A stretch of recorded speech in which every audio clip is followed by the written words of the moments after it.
जय हिंद दोस्तों, मैं हूं विकास कुमार। अपने डेली दिनचर्या में आप लोगों ने कभी ना कभी एक दो बार अपने अगल बगल आसपास कहीं ना कहीं संविधान का नाम तो सुना होगा। लेकिन उस संविधान में होता क्या है? पहली बात तो आपको ये पता ही होगा कि संविधान भारत का एक कानून है। लेकिन उस कानून में ऐसा क्या क्या लिखा गया है जो कि हर भारतीय को मानना पड़ता है, तो जो कि नॉर्मल इंसान को नहीं पता होता है। अब से मैं आप लोगों को डेली वीडियो अपलोड करूंगा, उसमें मैं बताऊंगा कि आखिर इस संविधान में होता क्या है। तो मैं आपको बता दूं कि संविधान भारत का एक कानून है जो कि 26 जनवरी 1950 में लागू किया गया था।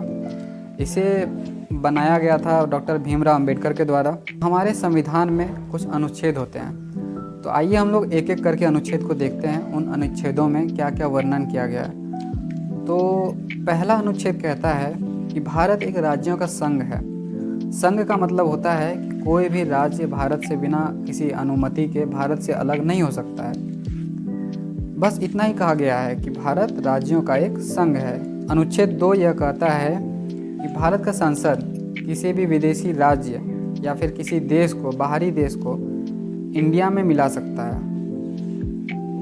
अनुच्छेद 3 यह कहता है कि भारत के अंदर जो राज्य उपस्थित हैं उसमें संसद किसी भी प्रकार का चेंजिंग कर सकता है, जैसे कि उसका बॉर्डर चेंज करना हुआ, दो राज्यों को मिलाना हुआ, एक राज्य में से दो राज्य को अलग करना हुआ, तो वो पार्लियामेंट कर सकती है। अनुच्छेद 4 ये कहता है कि जब हम लोग अनुच्छेद 2 और अनुच्छेद 3 का प्रयोग करेंगे तो उसमें राष्ट्रपति के हस्ताक्षर की आवश्यकता नहीं पड़ेगी। ऐसा क्यों? क्योंकि एक आर्टिकल है अनुच्छेद 368।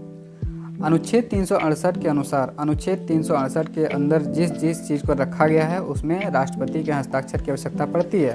और अनुच्छेद 2 और अनुच्छेद 3 को अनुच्छेद 368 के अंदर नहीं रखा गया है, उसे इससे बाहर रखा गया है। इसीलिए इसमें राष्ट्रपति के हस्ताक्षर की आवश्यकता नहीं पड़ती है।